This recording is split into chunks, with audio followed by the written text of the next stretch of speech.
Bismillah, assalamualaikum warahmatullahi wabarakatuh. Waalaikumsalam. Alhamdulillah. Nasta'inuhu wa nastaghfiruh wa na'udzu billahi min shururi anfusina wa min sayyiati a'malina. May yahdihillahu fala mudilla lahu wa may yudlil fala hadiya lahu. Asyhadu an la ilaha illallah wahdahu la syarika lahu wa asyhadu anna Muhammadan abduhu wa rasuluh. Allahumma shalli wa sallim wa barik ala sayyidina Muhammadin abdika wa nabiyika wa rasulika an-nabiyil kamili wa ala alihi kama yaliqu bi kamalika wa adada kamalih, amma ba'du. Marilah kita bersyukur pada Allah yang telah memberi rahmat sehingga malam ini kita kembali bisa hadir dalam majelis ta'lim. Mudah-mudahan Allah berkati kita semua, diberkati usianya, diberkati rizkinya, diberkati keluarganya, diberkati ilmunya, diberkati ibadahnya. Al-hadiniyah wa kulli natin syarih al-fatihah.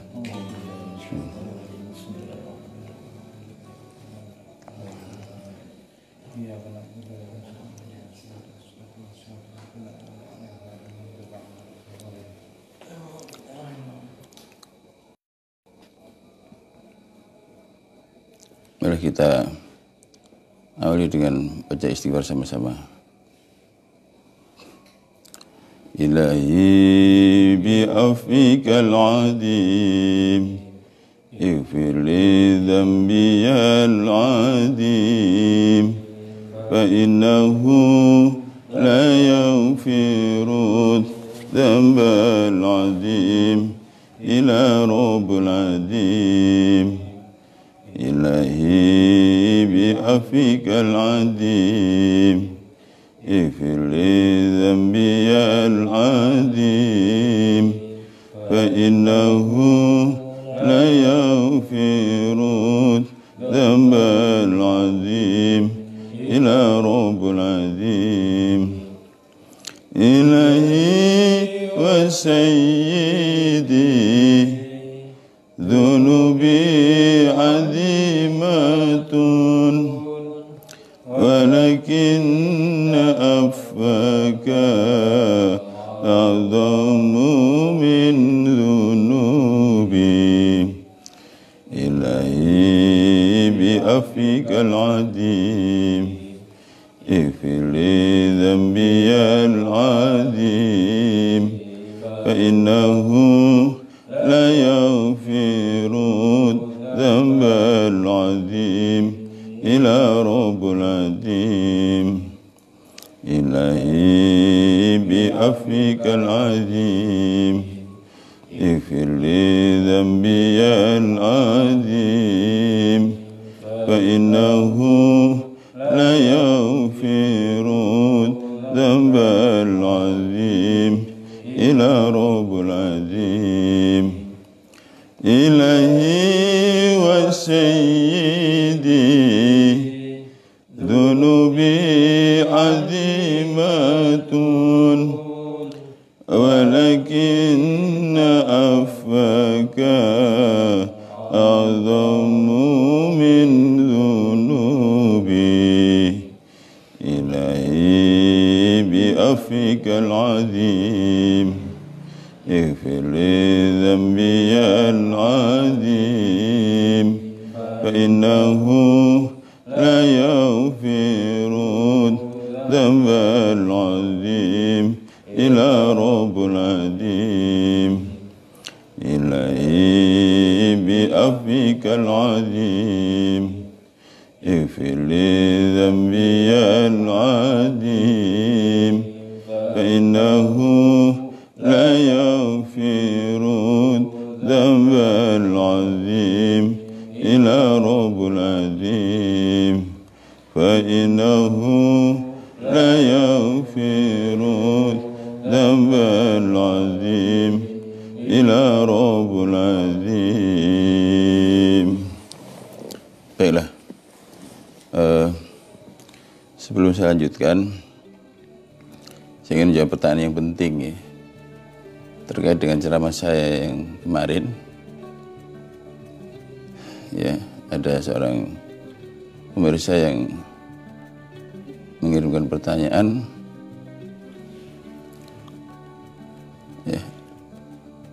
lebih besar mana ridho Allah dan Lailatul Qadar? Ini karena kemarin kita bahas ya bahwa ridho Allah itulah yang harus menjadi orientasi dalam ibadah ini. Seperti yang sudah saya terangkan kemarin ya, merujuk pada surat At-Taubah atau surat 9 ya, ayat 72. Allah Ta'ala berfirman, waridwanu minallahi akbar. Dan keridhaan Allah itu yang paling agung. Jadi ayat ini bicara mengenai apa yang dijanjikan Allah pada orang yang beriman laki perempuan, yaitu surga, Aden dan istana-istana yang ada dalamnya.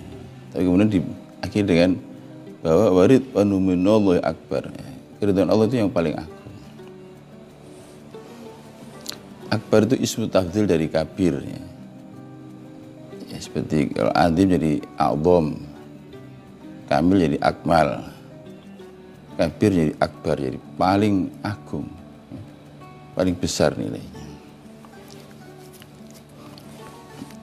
Ya, ya tentu saja jika dipahami seperti ini, maka ya Lailatul Qadar bagian daripada ungkapan keridhaan Allah. Ya pasti lebih besar, lebih luas ridhonya Allah. Oleh itu begini ya, ini perlu saya sampaikan atau yang sekarang sedang itikaf ya. Jangan sekali-kali beribadah atau itikaf di 10 hari terakhir ini tujuannya untuk mencari Lailatul Qadar. Itu salah. Ya. Ibadah itu ada ya, ada maksud, ada al-maq'ud. Ada maksud, ada ya, al-maksud, ada al-mau'ud. Ya, Lailatul Qadar itu bukan al-maksud, bukan tujuan, tapi al-mau'ud yang sesuatu yang dijanjikan, seperti surga ya. Itu sesuatu yang dijanjikan. Karena itu tidak boleh jadi tujuan. Ya. Tujuannya tetap Allah. Liwajhillah, itu untuk menjawab ridho Allah. Jadi ini banyak yang tidak mengerti ya. Jadi bagi yang ya bertanya maupun juga yang lain, ya ibadah apa saja ya, di waktu kapan saja, itu selalu ada dua, yaitu al-maqsud dan al-mau'ud. Al-mau'ud itu sesuatu yang dijanjikan, entah itu ya anugerah akhirat atau dunia. Tapi itu tidak boleh jadi tujuan. Ya, surga umpama ya, tidak boleh jadi tujuan. Kata para orang-orang alim, andai kata Allah tidak menciptakan surga, apa tidak layak disembah? Oh, ya. Andai kata Allah tidak menyediakan Lailatul Qadar, apa tidak layak ya abdi pada 10 hari terakhir ini? Nah, jadi jangan sampai keliru ya. Ibadah apa saja dan kapan saja tetap syaratnya harus ikhlas. Wa umiru illa liya'budullaha mukhlishina lahuddin.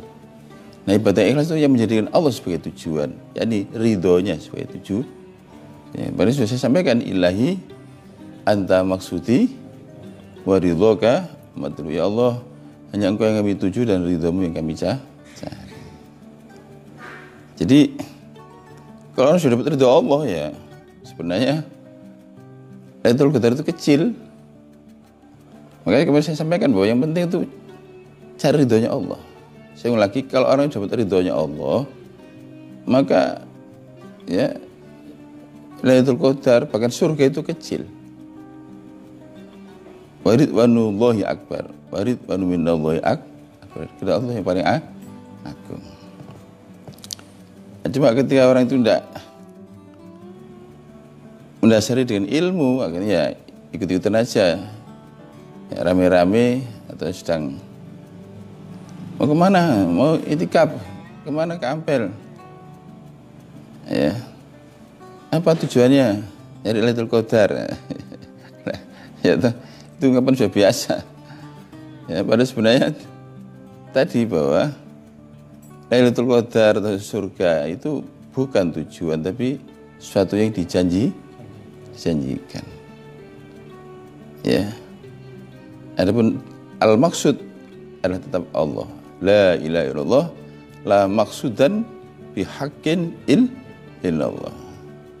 Tidak ada sesembahan selain Allah, ya, bahwa tidak ada yang berhak dituju selain Allah.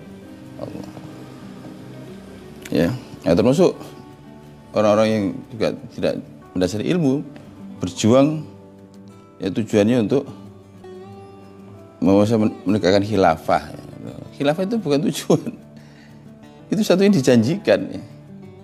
Bahkan ketika menjadi tujuan malah tidak akan bisa tercapai, karena syarat untuk mendapatkan sesuatu yang dijanjikan harus ibadah harus beramal ikhlas. Nah, ketika menjadikan selain Allah sebagai tujuan, entah itu surga, entah itu ya khilafah, entah itu Lailatul Qadar, itu semua masih Allah selain Allah.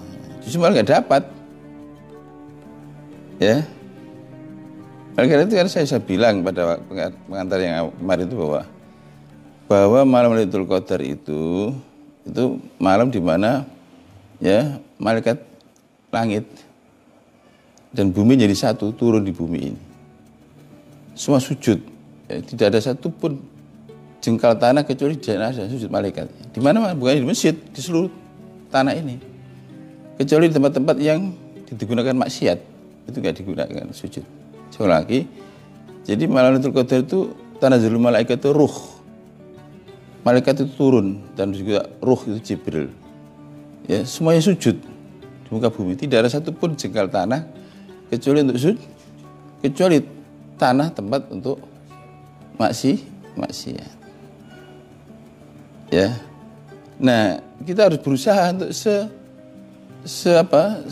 sealam atau sejiwa dengan malaikat.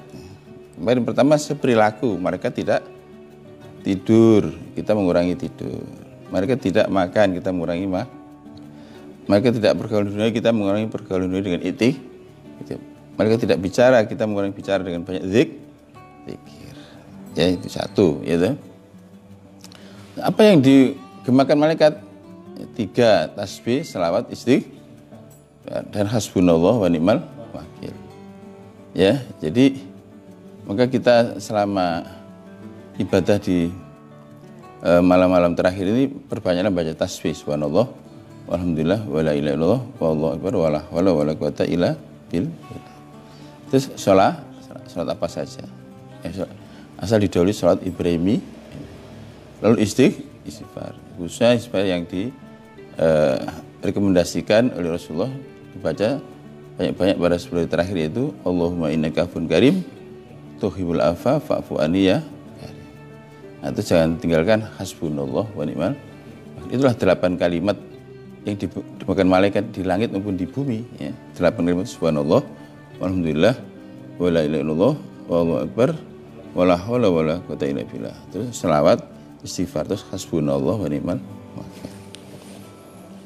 Ya. Nah, yang penting daripada itu semuanya, di samping perilaku dan juga ucapannya, juga jiwanya. Malaikat itu ikhlas. Ya. Malaikat itu memiliki jiwa patuh yang Nah, kita harus jiwa ini. Oleh karena itu, ibadah pada malam ini dan ibadah kapan saja sebenarnya, di mana saja harus alasannya ikhlas. Wa ma umiru illa liya'budullaha mukhlishina lahuddin. Ya. Nah, karena itu harus mengerti mana yang al-maksud, mana yang al-mau'ud. Al-maksud itu tujuan, ya. Maksud tujuan. Kalau al-mau'ud sesuatu yang dijanji. Nah, yang dijanjikan Allah dengan ibadah ada mungkin di akhirat juga, di surga, ya. Ada di dunia, ya. Kebaikan-kebaikan di dunia ini. Itu tidak boleh jadi tujuan. Boleh jadi motivasi tapi tidak boleh jadi motivasi pendorong di belakang. Kalau tujuan itu yang menarik dari depan, itu namanya tujuan. Ya. Nah, kalau pertanyaan tadi, ya kalau yang bertanya mana yang lebih tinggi nilainya, ridho dan Lailatul Qadar, ya jelas ridho Allah. Wa minal akbar. Dan sesungguhnya Lailatul Qadar itu hanya salah satu di antara buah dari ridhonya Allah pada kita. Nah, karena itu kita yang penting cari ridhonya Allah. Untuk mendapat ridho itu, mari bisa saya terangkan, ya. Ya, banyak mohon ampun karena kita banyak kekurangan dan kesalahan. Nah, tapi ada jalan yang terdekat untuk mendapat ridho Allah itu. Ya, kita berusaha untuk ridho. Ya, paham ya? Itu jalan terdekat, itu kesimpulan mengaji yang kemarin ya, yang tadi malam ya. Kita berusaha untuk ridho. Ya, minimal kita ini pakai petang harus baca raditu billahi robba wa bil islami dina wa bi sayyidina Muhammadin nabiyya wa rasulah. Ya, dalam keterangan di Syarah Al-Adhkar itu bahwa meskipun orang itu belum mencapai derajat ridho pada Allah, tapi mau pagi petang itu mengamalkan ya doa tadi, maka oleh Allah sudah dinilai orang itu sebagai orang yang ya termasuk orang yang ridho. Enak kan ya? Ya, kita masih belajar. Kita belajar untuk selalu ya. Memang tidak gampang ridho itu ya. Sudah saya terangkan bahwa kalau kita patuh melaksanakan perintah menjauhi larangan itu lebih mudah. Ya. Banyak orang yang mampu melaksanakan perintah menjauhi larangan. Tetapi ketika menghadapi takdir, oleh takdir yang tidak sesuai dengan harapan, ya itu situ timbul terjadi masalah. Nah, kecuali orang-orang yang arif billah. Nah, itu bagaimana belum mengenal Allah, minimal apa? Husnudon. Paham ya? Jadi kunci gitu. Kalau kita belum mengenal Allah, ya kita belum mengenal ya. Ya paling tidak husnudon. Nah, kemarin sudah saya terangkan satu, bahwa Allah itu kebaikan mutlak. Maka tidak ada yang dikehendaki kecuali kebaikan. Yang kedua, bahwa kehendak Allah itu juga absolut ya. Ya, tidak bisa ditawar ya, ya, seperti keharusan universal. Ya, oleh karena itu kita harus menyesuaikan ya, kita harus menyesuaikan. Jangan sampai maladaptif, ya, jangan sampai resisten terhadap realitas. Nah, disitulah kita belajar berserah diri. Lebih daripada itu saya terangkan bahwa sesungguhnya ridho itu induk dari segala kebaikan. Artinya kalau kita mau ridho, kita dapat ridho Allah, dan demikian maka kita telah mendapat segala-galanya. Ya itu saja satu yang besar ya agak berat ya. Ya dah, walaupun kayak mudah tapi juga berat. Karena ketika orang itu belajar ridho, yang dikorbankan atau yang ditaklukkan bukan hanya hawa nafsu, pikir, menundukkan hawa nafsu dan pikir. Tapi kalau hanya patuh saja itu ya cukup menundukkan hawa nafsu. Tapi kalau untuk bisa ridho, berserah kepada Allah, bahkan harus menanggalkan atau menundukkan bukan hawa nafsu saja, tapi pikiran. Nah, hawa nafsu dan pikiran itu membentuk ego manusia. Ya, baik ya. Lanjutan dari yang kemarin, masih kaitan dengan ridho ini. Sesungguhnya itu kunci kebahagiaan ridho itu. Ya, kunci kebahagiaan. Jadi gini, ada dua orang tipologi. Ada orang yang pertama, orang yang bahagia ketika mencapai tujuan. Ya, dia baru bahagia setelah mencapai tujuan. Ketika dia proses tidak bahagia mungkin berat. Ya, ini kebanyakan manusia. Ya, goal oriented. Nah, ada pun orang sufi itu sebenarnya berusaha untuk bisa bahagia ketika dalam proses, ya, ketika dalam perjalanan. Ya, nah ini kuncinya dengan ridho tadi itu. Ridho kita tidak akan bisa, sehingga kita baru bisa bahagia kalau tujuan tercapai. Nah, padahal tujuan belum tentu tercapai. Ya, paham sih? Jadi ada dua definisi Definisi bahagia itu terpenuhi harapan atau terpenuhi tujuan. Nah, tapi ini ya masih spekulasi karena bisa saja tidak tercapai tujuan atau harapan. Ya, nah ada orang yang tidak berpikir tujuan tercapai tidak ada masalah, yang penting ya setiap saat ya belajar dari itu. Jadi gini, pernah saya ceritakan, suatu ketika saya pergi ke Jogja naik kereta api Sancaka, ya. Nah, saya bersama satu teman. Nah, sebelah saya ini ada orang yang kayaknya mungkin ya tidak sabar ya. Mungkin ada satu hal yang harus segera penuhi di Jogja itu. Sebentar-bentar lihat jam. Ya. Dan kebetulan kereta itu sering berhenti karena crash. Mestinya kan kereta cepat itu, kereta Sancaka itu ya. Tapi ternyata di stasiun satu kecil berhenti, di Mojokerto berhenti. Bahkan di Jombang berhenti. Ya, dia tuh jengkel sekali. Jengkel. Berkali-kali lihat jam. Nah, akhirnya bahkan di Kertosono memang waktu berhenti. Tapi lama berhentinya karena nunggu kereta yang lain. Oh, dia berdiri dan manggil-manggil. Bukan teknisi dipanggil itu. Yang manggil itu adalah ini orang yang biasanya menjaga makanan itu, restorasi. Ya, dimarahi ini kok berangkat ini ya. Yang diberitahu crash. Akhirnya setelah berangkat, mulai duduk, saya tanya, Bapak mau kemana? Langsung jawab, saya mau ke Jogja deh. Sama, saya juga mau ke Jogja. Saya juga mau Jogja, Pak. Saya juga berhenti di Jogja. Terus saya tanya berikutnya, kira-kira nanti sampainya Bapak dengan saya itu sama enggak? Dia tidak harus jawab. Kira-kira nanti itu sampainya di Jogja, Bapak dengan saya ini sama enggak? Tidak harus jawab dia.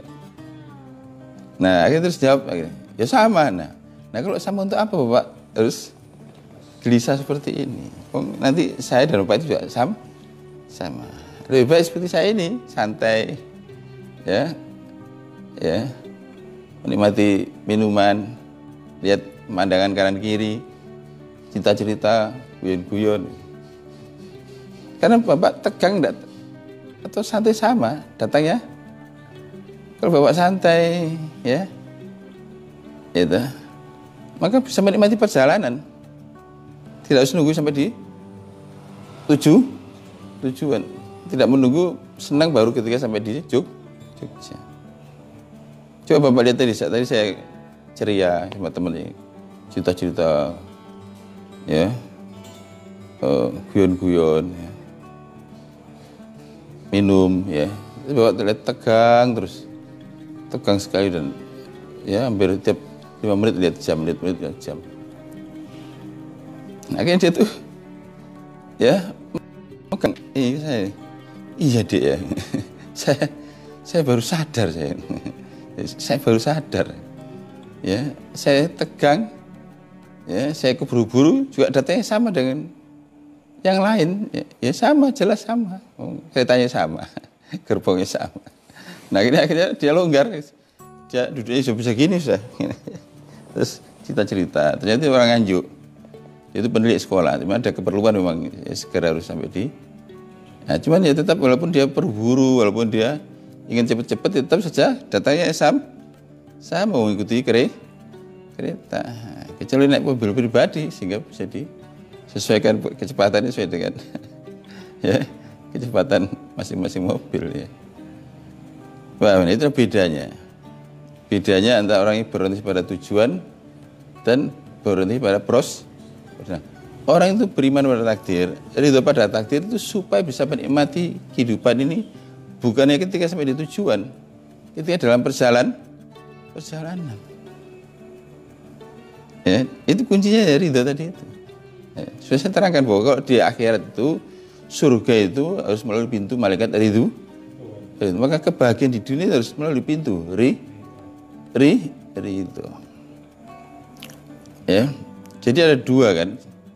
Kita ini kehidupan sehari-hari itu sebagai orang yang beriman, satu ya, melaksanakan perintah, menjauhi larang. Ini agar kita ini selamat. Ya, seperti kalau kita berjalan di jalan raya, maka kita mematuhi peraturan lalu lintas itu supaya selamat. Dengan selamat itu sampai di tujuan. Iya toh? Paham ya? Paham ya? Jadi orang melaksanakan syariat tadi itu supaya perjalanan ini selamat sampai di tujuan. Nah, tapi di balik itu, ya, momen by momen, napas di napas ada takdir Allah. Yang kita harus selalu respon dengan ridho dan berserah diri. Karena kita ini, ya, berhadapan dengan keharusan universal tadi itu, dengan kehendak Allah yang mutlak, ya. Sebagai seorang hamba, ya, kita ini bukannya patuh, berserah. Nah, orang yang demikian inilah orang yang sudah saya terangkan bahwa Islam itu maknanya 3. Pertama, patuh, ya, patuh, ya. Atas nama inilah maka dikatakan semesta ini Islam, karena seluruh elemen semesta ini patuh dengan hukum alam. Yang kedua, berserah diri. Artinya berserah. Nah, ketika orang bisa menggabungkan dua makna ini, patuh dan berserah diri, maka dia akan dapatkan makna yang ketiga, damai. Ya, seperti kata kita, Allahumma antas salam wa minkas salam. Jadi salam sih artinya damai. Jadi kedamaian itu akan diperoleh, akan dialami, akan dinikmati jika orang itu, ya, bisa menggabungkan antara kepatuhan dan berserah diri. Nah, damai itulah nukleus atau inti dari kebahagiaan.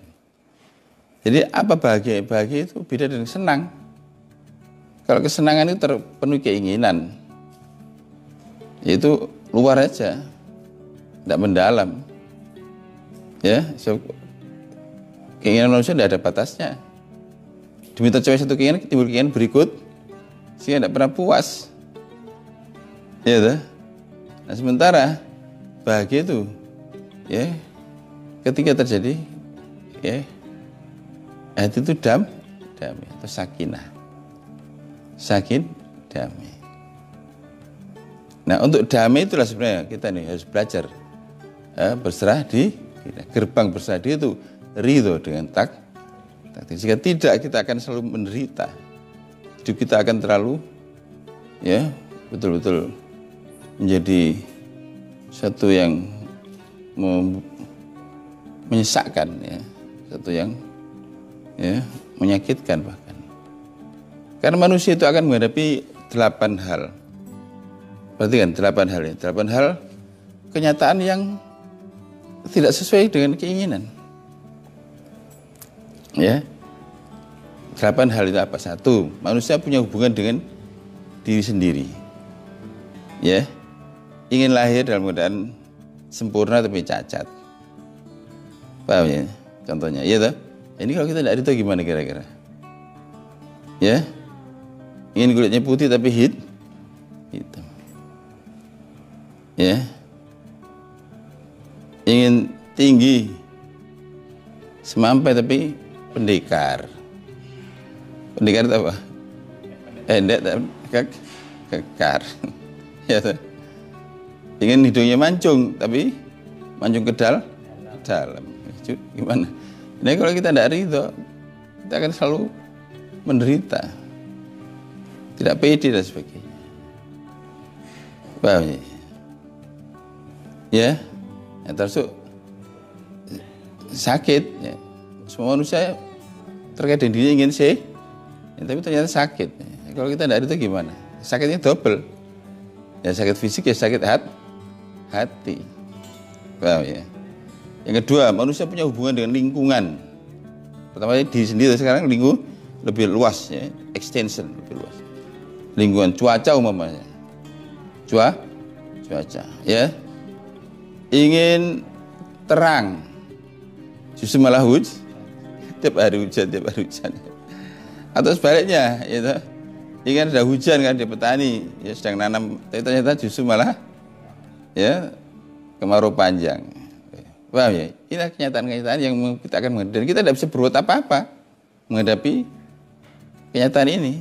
Entah berhubungan dengan diri maupun dengan apa? Alam. Ya, bisa zaman.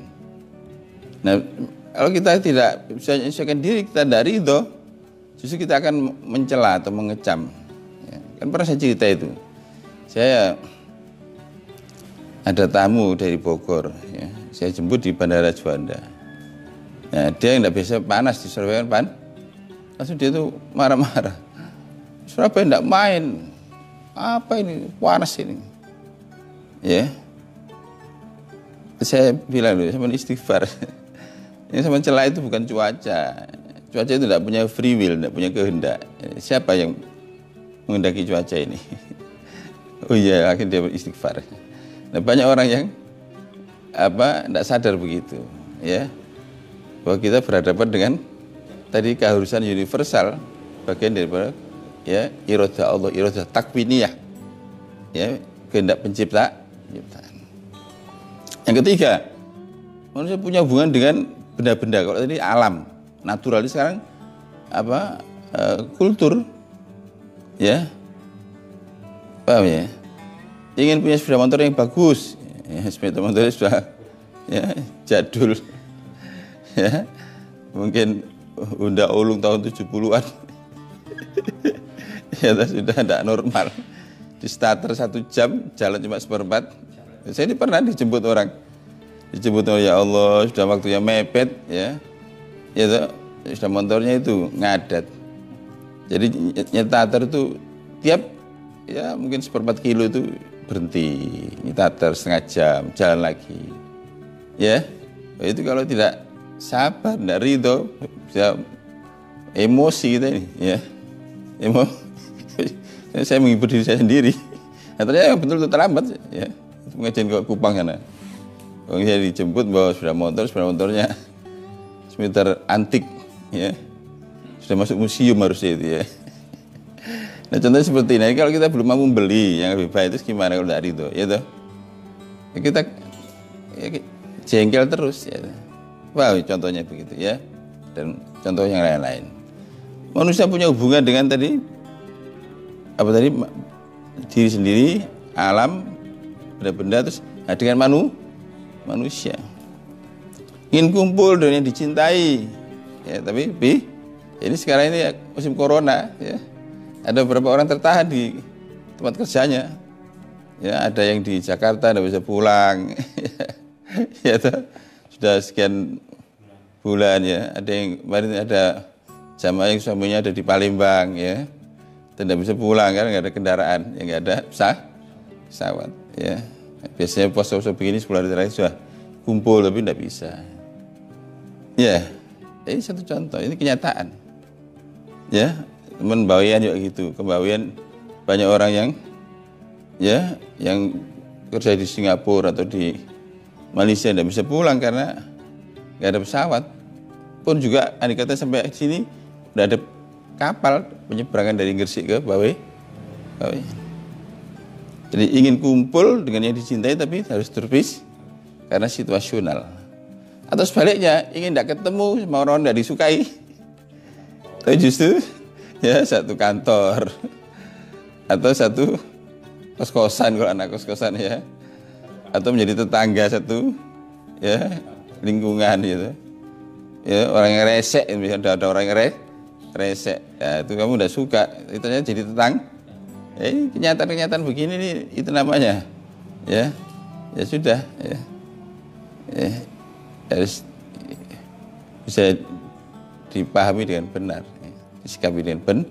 Jika kita maladaptif, tidak bisa menyesuaikan, ya kita yang ya akan terus uring-uringan, akan marah dan lain sebagainya. Tidak pernah tenang, tidak pernah jiwanya tentram, ya. Gitu. Ya, ingin jadian malah merusut, ya. Luput terus, ya, seperti itu, ya. Ya kemarin kata terlalu overchoice itu apa? Terlalu multiple choice ini, Pak Ajar ini, ya, terlalu banyak pilihan, akhirnya tidak ada satupun yang terpilih, ya. Bingung sendiri, ya. Nah, ya. Manusia punya hubungan lagi dengan apa? Setelah manusia, ya dengan sistem sistem dengan tata nilai, entah itu negara, entah itu kampung, desa ya, entah itu kantor, entah itu ya satu paguyuban di mana dia ada di dalamnya. Kadang-kadang kita dapat nilai-nilai atau norma atau peraturan yang tidak sesuai dan kita tidak bisa berbuat apa-apa sementara kita perlu di situ. Ya. Paham ya? Kita memerlukan itu maksudnya. Nah, di situlah kalau kita tidak bisa nerima, tidak bisa menyesuaikan, wah, nggak bisa bayangkan. Ya. Kita akan hidup ya sengsara hari demi hari, ya. Bahkan saat demi saat. Berhubungan dengan diri sendiri, dengan alam, dengan benda-benda, dengan manusia, dengan sistem ya atau tata nilai ya. Ya. Manusia juga punya hubungan dengan usaha ya. Usaha. Ya. Contohnya orang itu ingin untung dalam bisnis, rugi, ya. Bahkan bangkrut ya. Nah ini, kalau dari itu gimana kira-kira?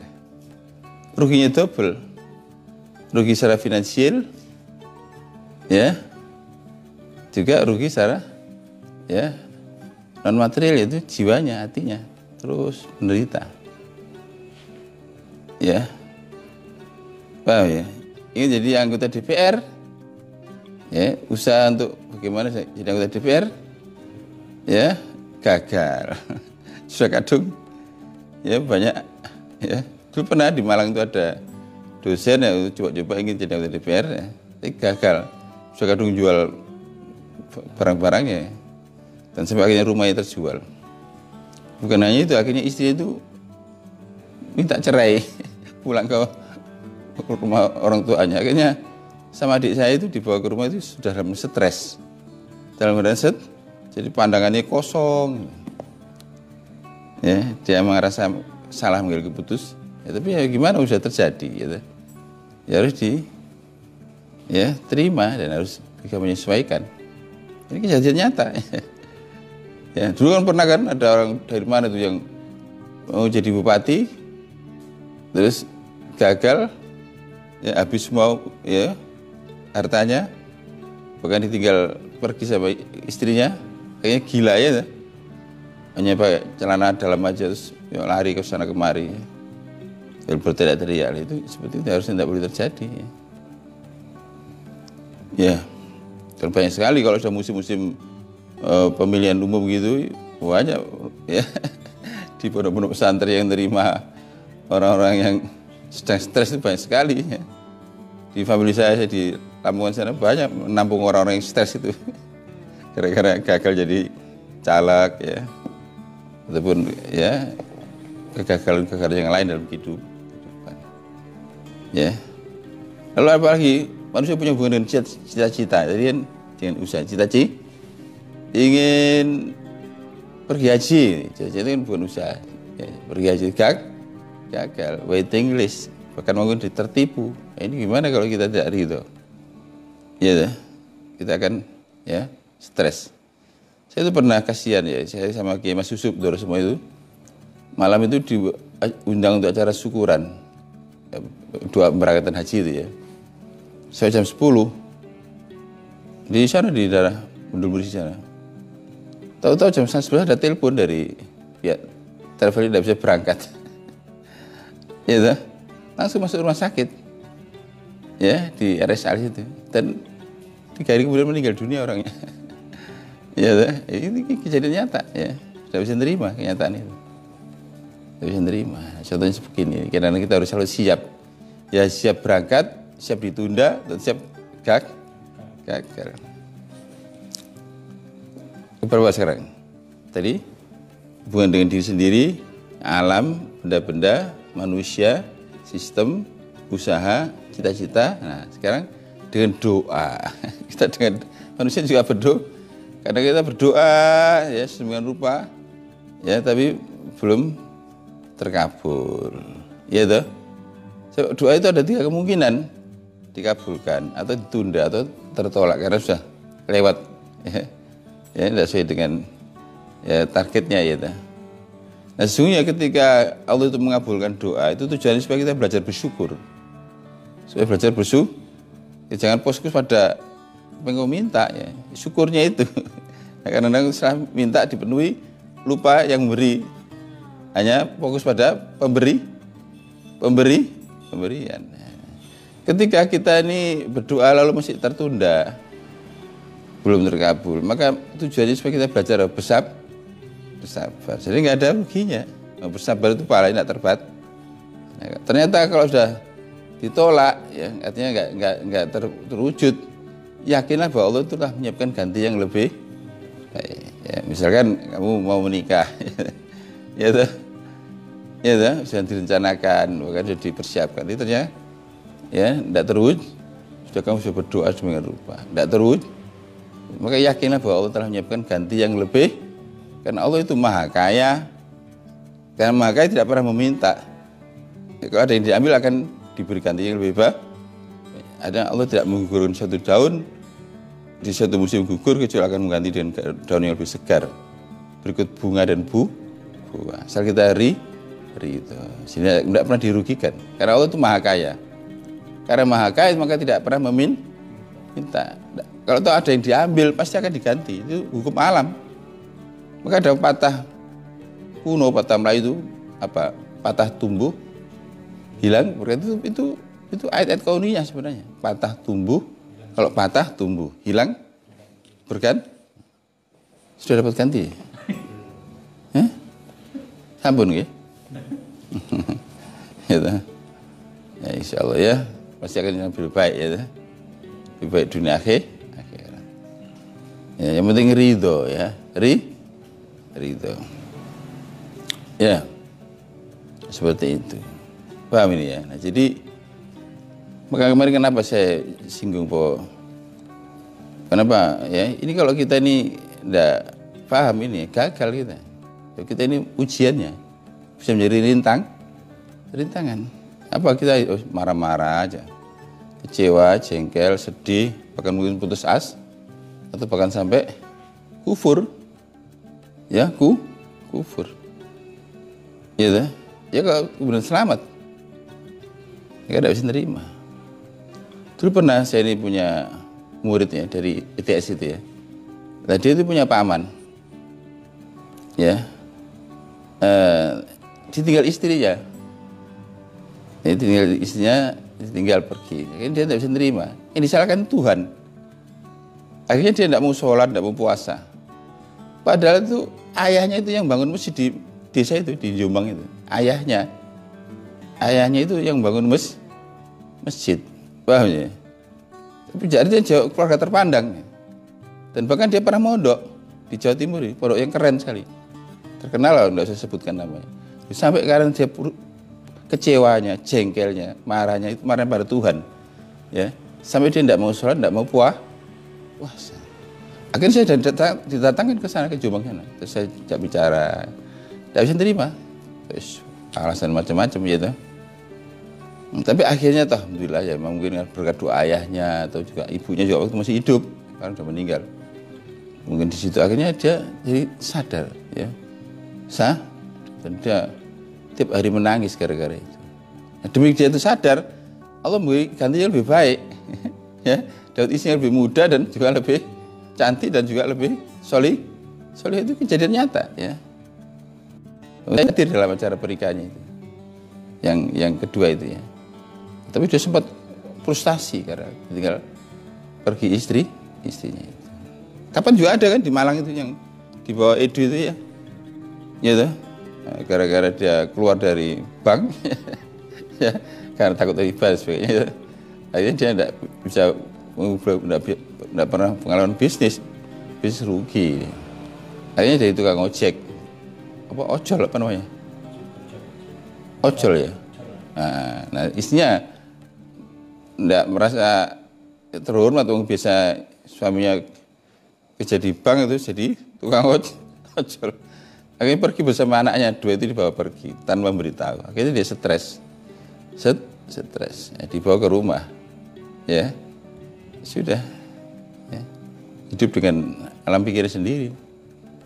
Nah, ini karena tadi bahwa manusia itu mesti akan menjalani kehidupan yang tadi, kehidupan itu tidak serapi logika, kehidupan tidak selalu sesuai dengan harap, sesuai dengan kenyataan. Nah, takdir itu saya katakan bahwa kita diuji dua, diuji perintah dan larang. Ya, kita orang beriman yang diuji perintah dan larang.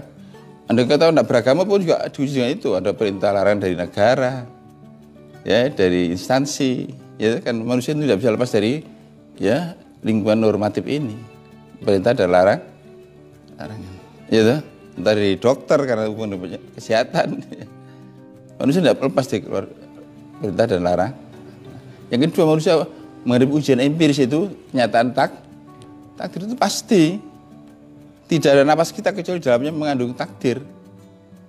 Ya, maka kalau orang Jawa mengatakan hidup itu seperti itu cakra manggilingan.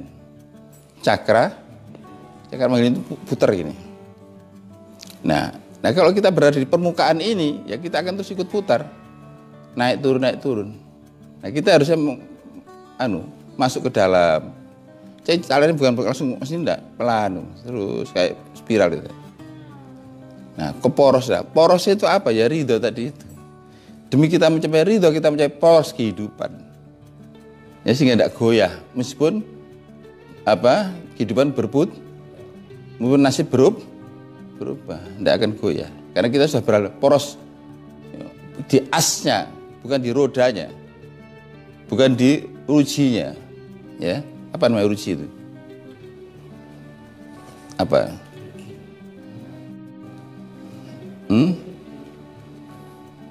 Apa itu? Kalau ada roda, terus ada jari-jari, ya. Nah, kita tidak di pinggiran roda, tidak di jari, tapi tidak di porosnya.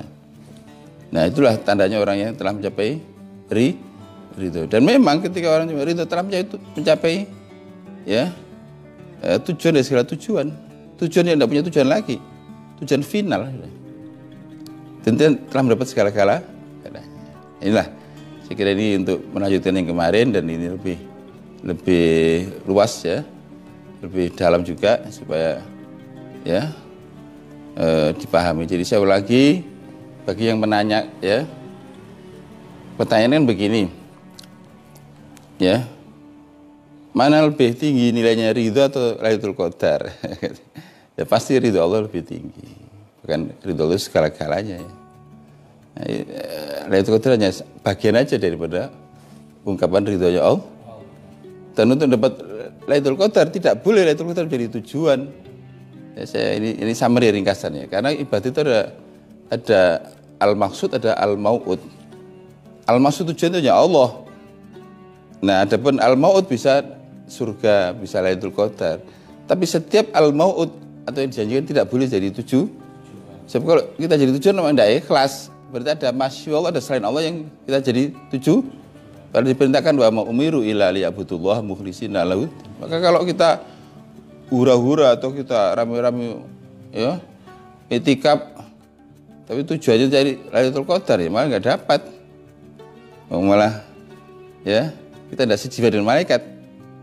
Malaikat tadi kan kita tidak sejiwa, tidak bisa sefrekuensi.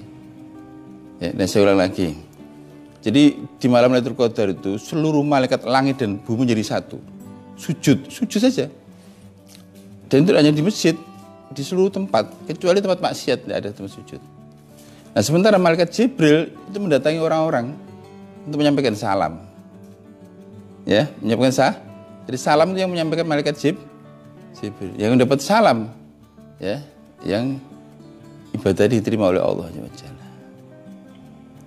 Salamun hiya hatta matla'il fajar. Nah, betapa beruntungnya kita mendapatkan salam dari Allah. Salamun qaulam mir rabbir rahim. Salam dari Allah tapi disampaikan oleh malaikat Jibril. Ya sebenarnya ada pertanyaan kemarin tuh. Tapi itu 2 hari yang lalu sebenarnya. Apakah itu mungkin Pak Jas wanita itu ya. Apakah orang tidak itikaf atau orang tidak sholat ya, menstruasi gitu, contohnya gitu, apa bisa dapat Lailatul Qadar? Bisa ya, dia tetap hamba Allah ya. Dia tidak sholat atau tidak itikaf itu karena arangan syariat bukan maunya gitu. Ya, asal dia ridho. Ridho, jangan dipaksa. Maksudnya seperti orang umroh atau seperti tawaf gara-gara terus dia minum obat untuk menunda, malah tambah bagus dan malah tambah tidak ridho. Asal kita ridho saja. Ya, memang kita tidak sholat, tidak boleh itikaf, saatnya harus suci deh, dari najis dan hadas ya. Nah, tapi ya apa bisa dapat sebenarnya. Yang penting tadi kita ini ya selalu merendahkan diri kepada Allah ya, banyak ya berdoa ya, dan berusaha untuk ya beramal apa yang kira-kira bisa ya. Contohnya kalau orang itu sedang menstruasi, tidak boleh sholat ya, tidak boleh itikaf, gantinya banyak baca salawat, atau banyak sedekah, ya, banyak berbuat baik yang lah itu bisa. Intinya itu semua kebaikan itu diganjar lebih baik daripada 1000 bulan, itu minimal itu. Belum lagi yang kedua ya, yang kedua apa? Bebas dari api neraka. Dan yang ketiga mendapatkan nur, yaitu nur Islam, nur iman, nur ihsan, yang dengannya orang itu bisa mendapatkan mahkota takwa. Mudah-mudahan Allah berkati kita ya. Mari kita akhiri dengan doa sama-sama. Asyhadu an la ilaha illallah, astaghfirullah, as'alukal jannah, wa'udzu bika minan nar. Asyhadu an la ilaha illallah, astaghfirullah, as'alukal jannah, wa'udzu bika minan nar. Asyhadu an la ilaha illallah, astaghfirullah, as'alukal jannah, wa'udzu bika minan nar. Allahumma innaka afuwun karim, tuhibbul afwa fa'fu anna ya karim. Allahumma innaka afuwun karim, tuhibbul afwa fa'fu anna ya karim. Allahumma innaka afuwun karim, tuhibbul afwa fa'fu anna ya karim. Assalamualaikum warahmatullahi wabarakatuh.